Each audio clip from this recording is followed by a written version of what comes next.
Hello and welcome to Wellness Wednesday with 3W. Wellness Wednesday is sponsored by 3W Medical for Women, a nonprofit medical clinic offering free of charge or low-cost reproductive health services to women in the Seattle area, regardless of income or insurance status. 3W does not profit off the reproductive health choices women make. The information shared in this podcast is the opinion of the speaker or speakers. Medical information is not intended as individual medical consultation, but for general education only. Always consult your own health professional for personalized advice regarding medical decisions. And if you're in the Seattle area, consider making an appointment to consult with us. I'm Lauren Whitting, Office Manager of 3W Medical for Women and the host of today's podcast. Hello, everyone, and welcome back to another episode of Wellness Wednesday with 3W. It is your host, Lauren, today. I haven't hosted in a while. Hey, y'all. Hey. I have my friends Alejandra and Teresa here, my coworkers, but my friends first. And we are going to do a part 2 of Helen and I's conversation of sexual health, reproductive health myths, or true or false. Mm-hmm. We're going to quiz these ladies and see what they know. Just a disclaimer, I am not a medical professional, but I am a FEMM instructor. And I was office manager. I'm around these doctors all day long that we work with. Yes. So I've picked up a few things here and there. And also the internet has given me some ideas of what we're going to quiz you on. And we'll link where I got all my sources below. Cool. But we have 2 people here who are not in the patient care aspect of our clinic. They are on the fundraising, marketing side of things. So you are a little bit less of an expert. Less knowledgeable, for sure. I wasn't going to say less knowledgeable, but just less experience. And so we're going to see what they know as people who work in a women's clinic, but may not know these nitty gritty things. Mm-hmm. Yes. I'm excited to learn. Thoughts or questions before we start? It feels a little intimidating because I don't know what kind of questions could come. But, I think these might be a lot of common questions that women that are listening, some of our listeners might be asking themselves. And we just get to be the, how do you say it? We're the guinea pigs. The guinea pigs. We're like the average consumer. Exactly. Awesome. And just for the guests out there, they don't know what questions I'm asking them. Right. And they're it's a surprise. So I gathered these questions and we are going to quiz these peeps. Okay. The first question I have for you. Not question, statement. True or false statement. I don't know where we're going to start. Okay. Let's start easy. We're gonna jump into just like women's health and all such sexual things. We'll get into that in a second. After someone stops birth control, maybe stops the pill, gets their IUD out, they ovulate right away. True or false? False. Probably. Okay, well, that was kind of a hard one to start on because it's true and it's false. What? Yes. Oh. So, yes, people can miss one day of their pills and hormones can rise enough and they can ovulate. Oh, wow. That can happen to some people. That's I have a friend crazy. who was not taking 2 friends actually, who was not taking birth control, effectively got pregnant. Oh. Okay, that can totally happen. Or, on the other hand, you can get off the pill and need months for your body to ovulate again. Interesting. Wow. So it varies. So it really depends on the person. Depends on the person. Sometimes depends on how long you've been on the pill.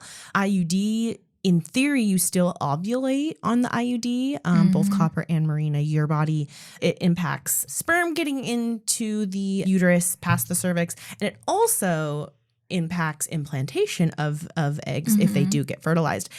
So in that one, people say, well, they ovulate really quick. Who knows? Sometimes things can get impacted. The Nexplanon also stops ovulation. That's the one in the arm. So when you get that out, you're not getting the hormones anymore, but sometimes your body needs some time to ovulate again. So that was kind of a trick question, and it's kind of a case-by-case thing. So what people say usually is if someone's trying to conceive or wanting to have a baby and they're on birth control, they like to give people 3 months for their body to get their period back. But sometimes you get my friend got off birth control and got her period normally and ovulated within a month, Wow. And so it just depends. Interesting. Right. So I really took you guys for a spin on Yeah, that. I know. They said there was going to be sure of that one, actually. Yeah. Well, I guess was like, wait. that shows the importance of like if you are on birth control, like you have to be really on it and very consistent because you never know. Yeah, especially the progesterone only pill. So a lot of the birth control pills are estrogen and progesterone. So they're both. That progesterone only pill, they call it the mini pill because it's less hormones. You have to take it literally at the same time every day, because if your body does not get the synthetic feedback of progesterone, it can think, oh, estrogen's going to rise and I'm going to ovulate an egg. So it's very important to be accurate because you really don't know. And that's a big thing about birth control is if you miss one day, you really don't know what's going on with your fertility compared to something like when you track your fertility. If you miss one day of tracking, you usually can jump in and be like, okay, well, I think yesterday I was infertile or I was fertile based on my signals.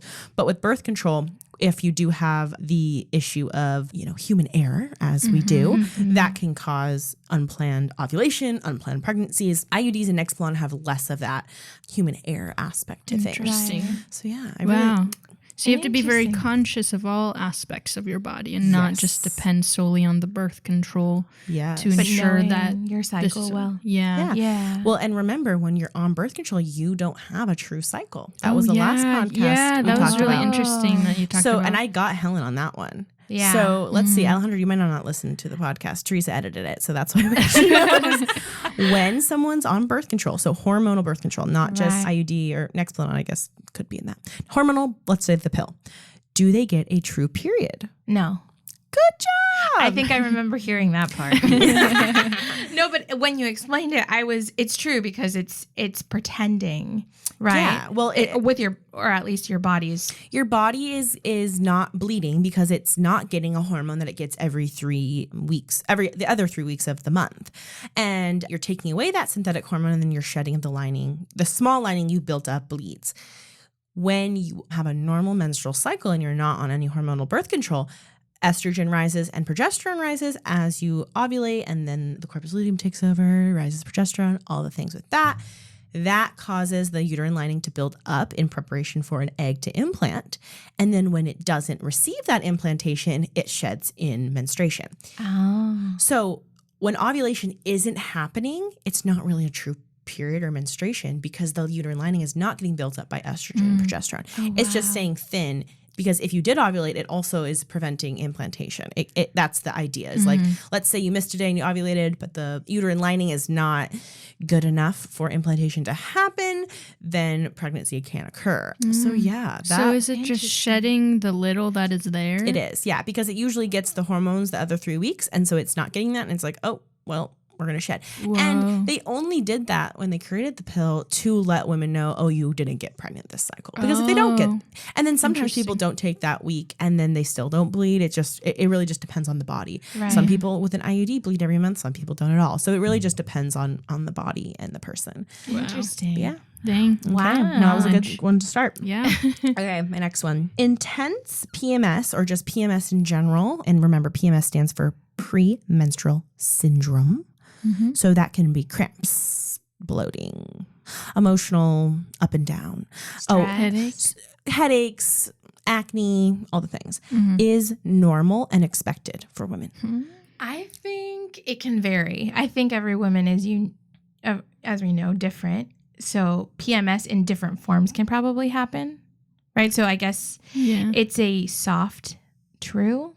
Okay, I'm going to say soft true too, because I feel like it's very common, but I don't know if like maybe we're just like not taking care of ourselves enough. Because I have a friend who like she gets her period and she's just like, oh, it's here, and it's just all of a sudden, like she didn't experience cramps, but she's also an avid runner, so that could be a piece of it where it's like she's working out so frequently that her body's just conditioned to not really feel the PMS symptoms or PMS is not normal. We are not supposed to have PMS. Oh my God. Okay. Yeah. Let me elaborate. PMS, if you categorize it as really intense symptoms, is not normal. A little, maybe feeling different. Feeling different is not what I'm saying. We are supposed to and expected to feel different throughout the cycle because hormones and different hormones are at play. Hormones are rising. Hormones are dropping. things are happening. If you are experiencing intense mood swings, cramps before your period, and we'll talk about cramps in a second for when you're on your period, cramps, bloating. Yes, some of these things can be due to the drop in estrogen and progesterone right before you get your period. But our culture is kind of normalized PMS, and really it can be your body communicating that something is wrong. Right. So I don't experience PMS. And breast tenderness is not PMS. Breast tenderness can be because of the rise of progesterone.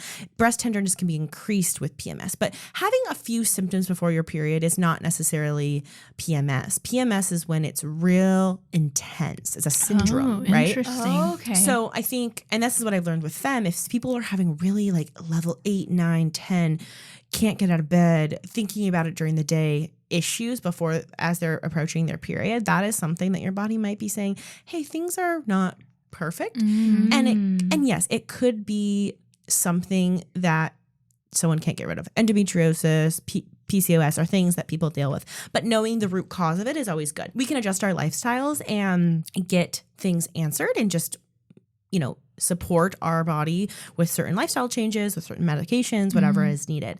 So no, PMS is not necessarily normal. Interesting.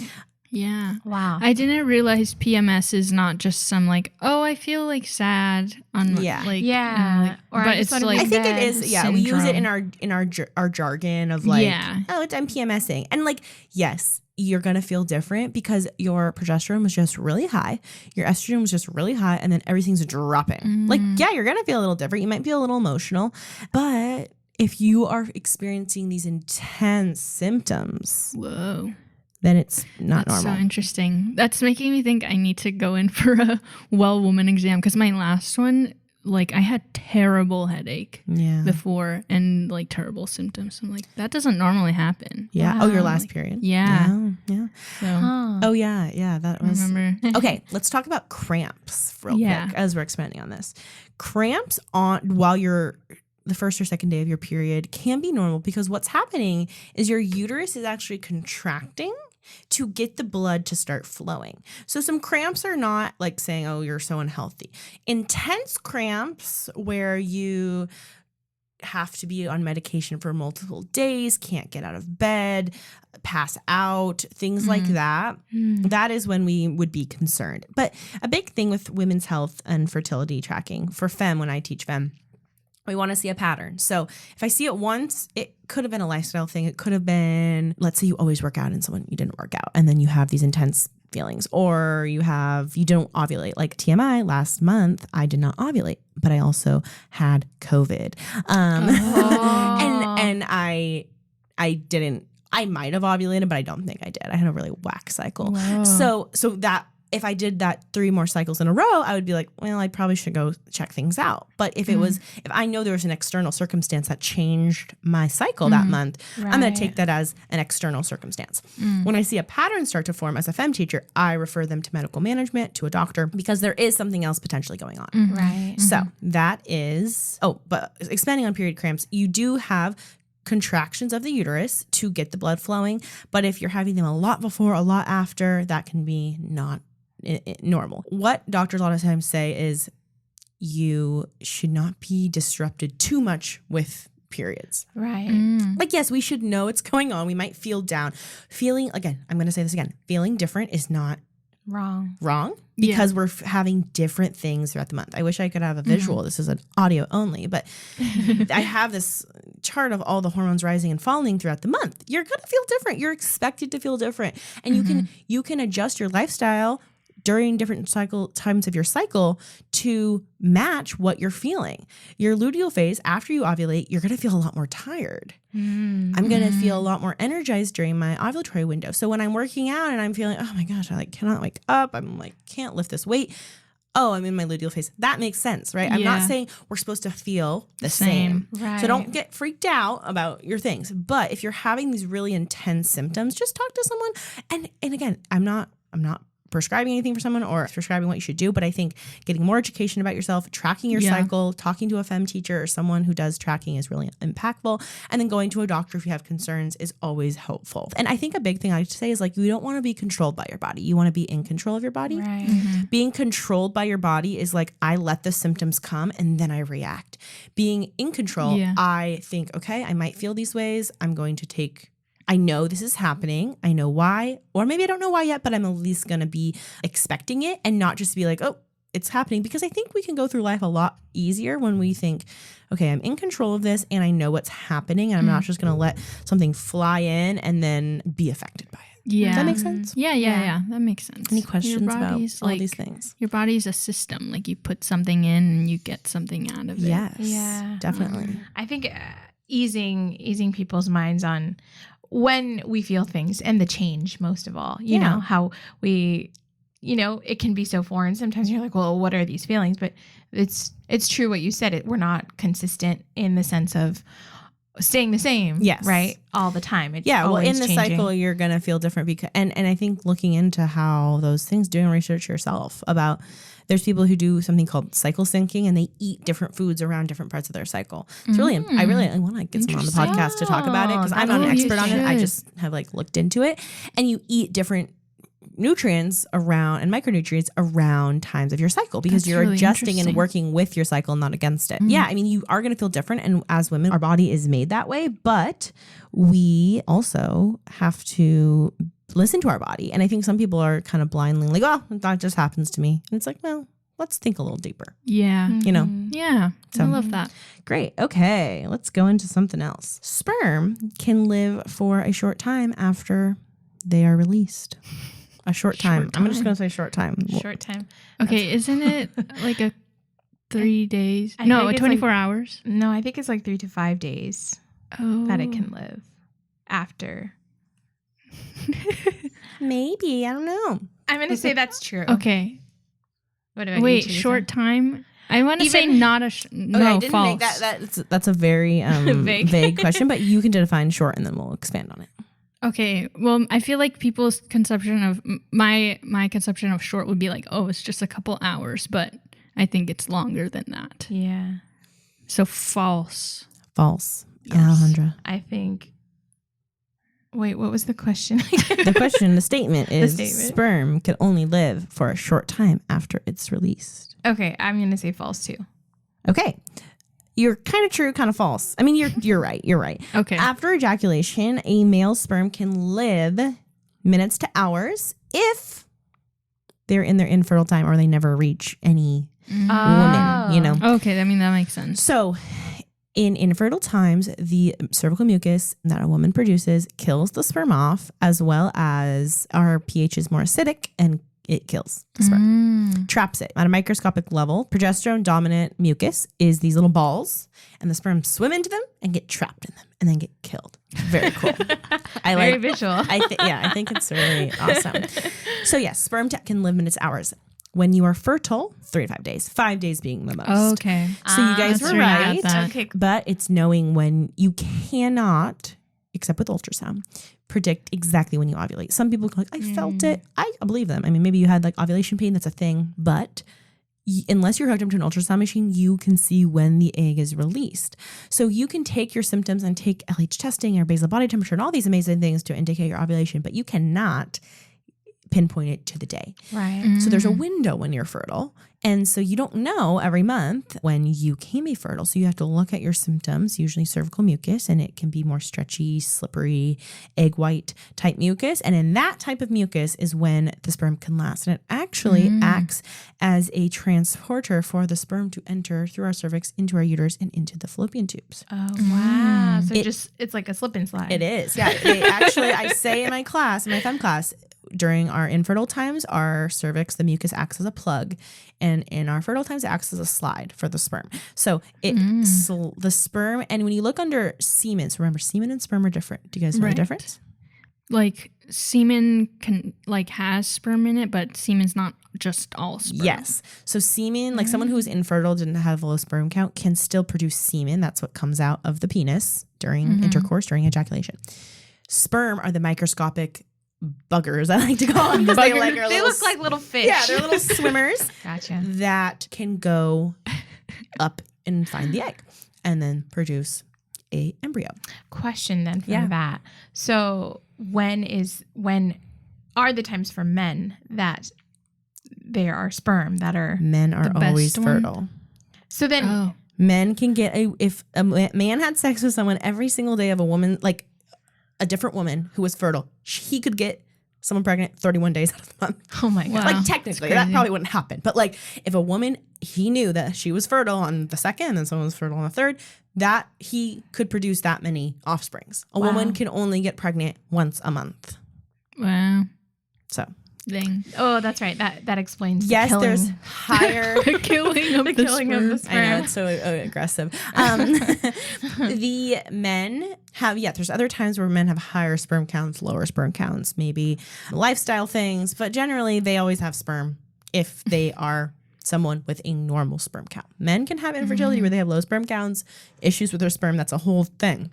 We're talking just the natural, men who have just normal sperm counts it's always there. Right. Wow. So with our cervical mucus, it actually mimics at a microscopic level what semen looks like. It's stretchy, it's lubricative, and it creates that channel and these channels, it forms these channels. That's what it looks like as a microscope. You just see these lines, microscopic, where the sperm can swim through our mucus to get through the cervix, get through the uterus, and then into the fallopian tubes.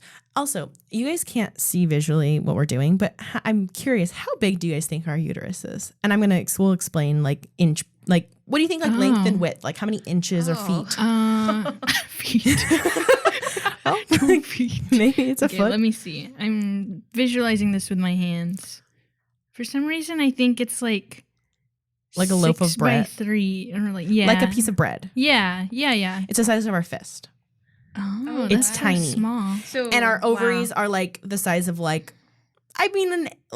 golf ball. Why do I think that they're like the size of an orange? I know. Everyone thinks I think because we just seen these explanations of them and you're like, they're massive. They're really not that big. So, yes, the sperm are microscopic. So they have to swim a long way for them. They're like, I just ran a marathon. Long way. Yeah. Because they have to go through the cervix, through the uterus, up into the fallopian tubes. Then when the egg is released, that is when pregnancy can occur. Wow. Okay, I have a fun fact or a question. Sure. If sperm can last inside the body, where do they hang out?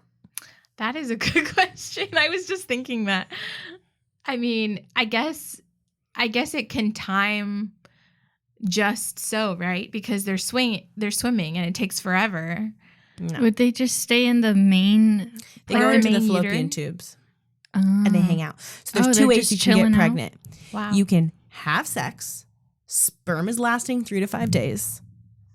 And in that 3 to 5 days, an egg comes from the ovary and ovulation occurs. The fallopian tube is not actually attached to the ovary. Did you guys know that? I did not know that. What? They're little tentacles and they suck the egg into the fallopian tube. Yes. That's so cool. Oh my gosh. Okay. These are all things that I didn't learn in class when I was in middle school. So then the sperm is there. Pregnancy occurs. Conception occurs. Then they have to travel together. Or an egg can be in the fallopian tube already. Ovulation has happened. Someone has intercourse. The sperm find them. So that's the 2 ways you can get pregnant. Either the sperm's there before and the egg comes after. Or the egg's there before and the sperm comes after. Oh, wow. And it happening at the exact same time would be shocking. I guess it could happen at the exact same time, but that would be a lot of timing. Wow. A miracle. Yeah, literally. So, that's so interesting. Very interesting. That is very interesting. Wow. Sometimes Annabelle, our medical assistant, and I like to joke that we were the sperm that swum the fastest. It's true. It's true. Millions of sperm every month cycle that time tried to get in there, and then they were the ones who got through. If you're listening to this podcast, you were the sperm that swam the fastest. Good work. Good job. You also controlled the gender. If you're a boy or a male or female, the sperm is either an X or a Y chromosome. The egg is X, so it's XY or XX. So you were the fastest girl as well. Yeah. Okay. Well, that was fun. Let's keep going. Cool. Men cannot get HPV. False. Good job. I was worried if you were running with that. Okay, but can men be tested for HPV? No, I don't think so. Yeah. No. Yes. Final answer? I think just women can. Like, as in you test and you won't know the result? Okay, we can test for HIV, syphilis, chlamydia, and gonorrhea. Can men test for HPV? One of the viruses within STD realm. Oh, okay. I feel like no.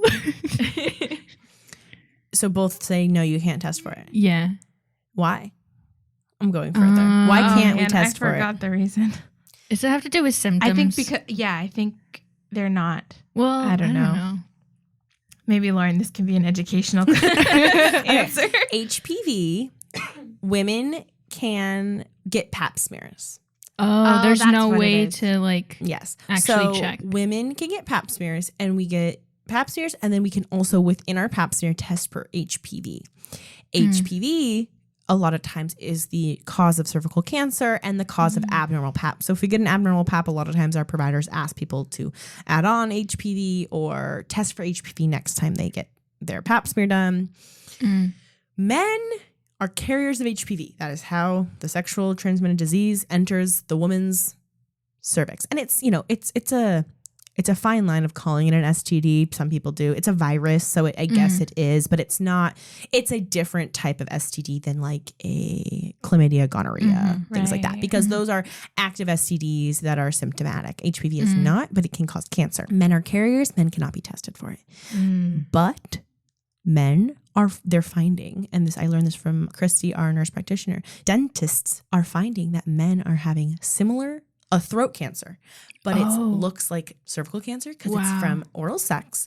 HPV is getting in their mouth and causing cancer in the back of their throat. Oh my God. Yeah. Oh my God. So men are being affected by it as well. I don't know. I would love to do some more research of why they have not found a test to test for HPV for men, but I think it's because our cervix gets affected and their penis does not. Oh, so would they? So there's no way that they would they just test the throat then? They can test the throat. Yes, they can test the throat. And I think I got it on Everwell. This source. I'll give it to you after. Sure. 80% of people will have HPV at some point of their lives, which is crazy. What? And our body fights the virus in theory, and sometimes they'll do another pap and the HPV and check for HPV and it'll be gone. So at some point in our life, and then we can do colposcopies and different things to kind of remove that type of the tissue that's being affected, because they're HPV 16 and HPV 18. So there's different strains. HPV is like many viruses. It mutates. Those two are the most cancerous ones. And so we do an HPV test, and then it can tell which type of HPV strain you have. Interesting. Okay. Wow. So yes, most people don't know they have HPV until after they're infected because they never develop any symptoms. Right. And some other STIs are like that, but most you're going to experience some symptoms. And you don't usually test for it until you're 21 when you're doing your pap, but now the recommendation isn't until 30 to test for HPV, because they're saying, well, your body will probably work itself out and not need any intervention. So you start testing at 30. But Christy, our nurse practitioner, has told me, there's a lot of lifestyle impacts that can be made if you do have HPV to help your body fight it. Like if someone's smoking is it's bad to do for your body, but especially for your body fighting HPV, it really affects that. So like in theory, if someone maybe was sexually active at 21, they could eventually later on in their life develop HPV. Yeah. So that's why if you're sexually active, it's good to be tested for it every couple of years. Yeah, and there's also a vaccine for it to help your body fight it, but it's only for certain strains, but it's for the cancerous strains. I see. If men get it, the vaccine, it can help them not pass it in theory. Wow. Yeah.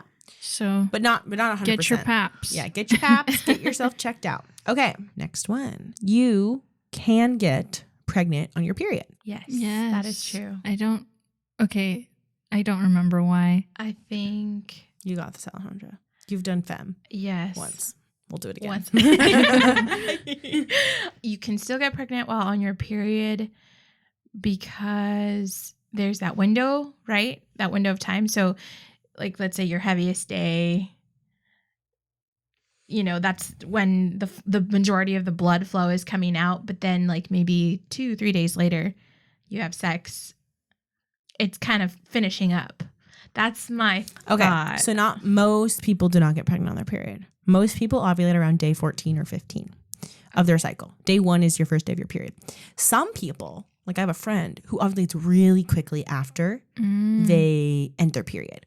And a lot of times people who are perimenopausal, which means they're entering menopause or about to be in menopause, there's only a few eggs left, good quality eggs left to ovulate. And so FSH is this hormone. It's called follicular stimulating hormone, FSH. And it rises very quickly. And it's from our brain. And it tells our ovaries, start producing egg, we need to ovulate. And it does that when it gets a feedback that there's low egg counts. It's a communication from our ovaries, from hormone levels to our brain, to our pituitary gland. And so if someone ovulates, let's say on day 7 of their cycle, a week early, and they had sex on day 4 on their period, the sperm could last and you can get pregnant. And when a big thing with what we know about bleeding and our cervix and what it does, remember the fluid, like I talked about earlier, helps the sperm get there. The fluid that is infertile acts as a plug.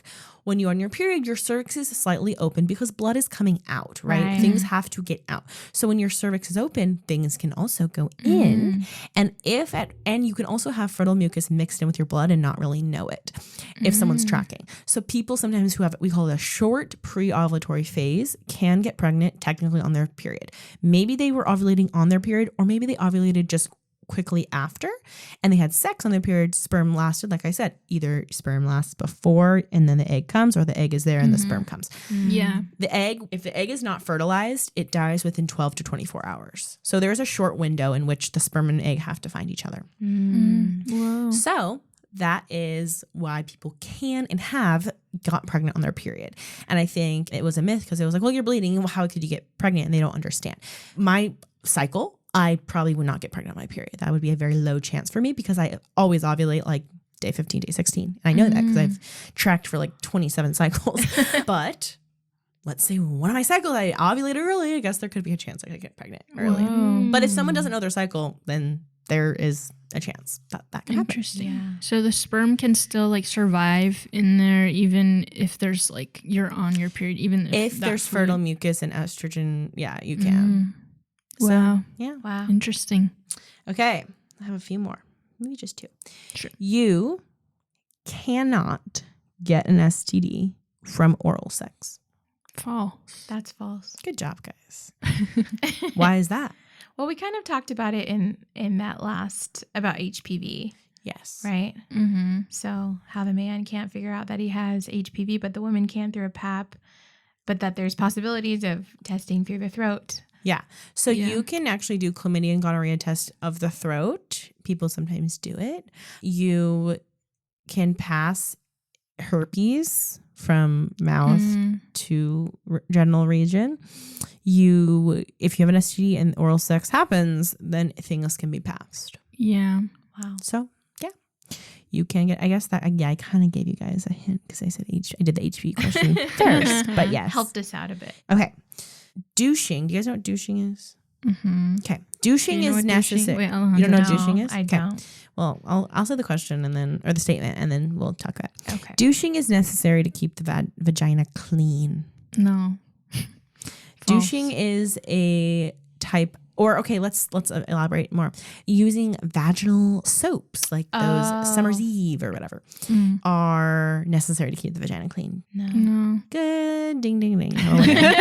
Douching is there's these things that pretty much push like scented soapy water up into your vagina and then comes out. Yeah. Not good. 1, it messes up your pH so bad. Your pH is there to balance things, and your vagina discharge is your vagina self-cleaning itself. Right. Yeah. Right. Self-cleaning. A healthy vagina has good bacteria. Is not all bad. We hear bacteria like, oh, that bacteria in that chicken I ate, I gave me salmonella. That is bad bacteria, but there's good and bad bacteria that lives in your vagina, and the balance of bacteria creates that acidic or basic environment that helps your body get protected from infection, right? Do the cervical mucus things, all the things, and you can really cause things to be off. So the best way to clean your vagina is just rinse it in shower with warm water and mild unscented soap. You don't need to get Summer's Eve. You don't need to get all these things. Your vagina is doing mucus. Its work. Yeah, it's a mucus membrane. It is not supposed to be like flowery smelling. Yeah. Right. Well, I know some people will douche after sex to like get rid of the sperm. Does douching after sex prevent pregnancy? Is that a good Probably use? not. Nope. Yeah. Sperm get into the cervix. I mean, we know how sex happens. The penis is near the cervix. The sperm, semen, goes in there. And even if you get the semen out, the microscopic sperms can still enter the cervix and be all up on their way. So no. They've already left. Showering after sex. Too late. It is too late. But you have said, right? I mean, and this doesn't prevent pregnancy, but to pee after having sex. Why do we pee after having sex? To just get the bacteria. Bacteria. So that's to prevent like UTIs and infection, because peeing after sex the urethra pushes out anything that got in or near your urethra, because it's all in the same region. Right. So you want to pee after sex. That is very important. And you want to clean up after sex. We want things to be clean. Showering after sex is good. Just clean things up. But not to prevent pregnancy. That does not prevent pregnancy. Yeah, but yes, for hygienic purposes. Yes, for hygienic purposes and just to prevent infection, because again, bacteria, good and bad, lives in our bodies, and after having sex, if that bacteria gets in your urinary tract area, that can cause an infection. Right. So peeing after sex is a good rule of thumb. Okay. But yeah, letting things happen as they should. Jinx, is very important. That's good. Yeah, I feel like, well, it seems like more people are becoming more aware of like discharge is like normal. Yeah. But I feel like when I was younger or something, or sometimes even still on social media, there's this idea pushed that you should not see any like discharge in your underwear. Or like, and everyone has different levels of discharge. Like I talk to my friends and my people about a lot of cervical mucus. We also need to know what's the difference between cervical mucus and discharge. Do we know what that is? Oh.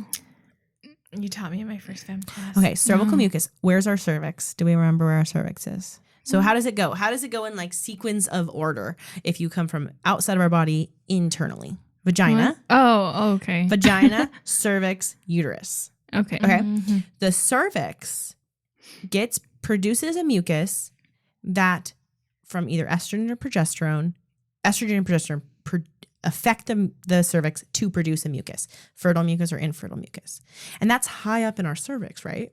Mm-hmm. Discharge is just our vaginal area, vaginal walls, and it can be some produced by our cervix, but that is like the body's self-cleaning, discharge happening. Cervical mucus and discharge can be together, but cervical mucus comes from your cervix up higher. It is pretty high up. It's like 6 inches in, maybe 7, 6 probably.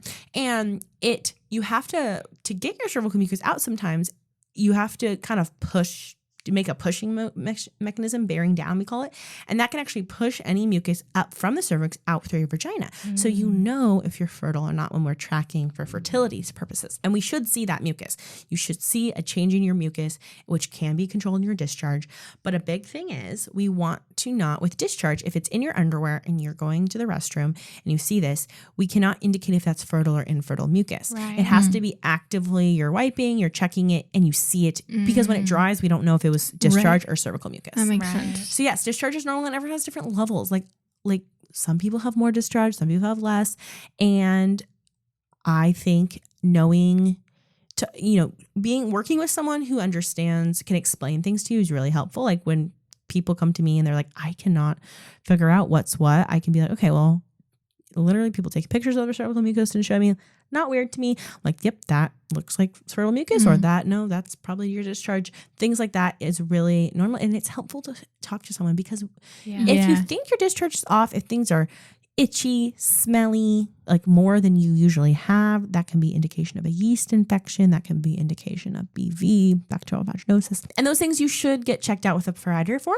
But asking questions and knowing what's your normal and what's your not is very important. Personally, I know my cervical mucus real well because I love this stuff. It's my job, and I have tracked my own body for a while, for like 2 years. And when I've had a yeast infection in the past or something happened, and I know immediately because I'm like, well, this is not normal because I know my normal. Right. And when you can track and learn things, I'm just pitching a whole thing for FEMM and why FEMM is so amazing. But when you can know things, it really does empower you. Again, you're not getting controlled by your body, and and you can advocate for yourself.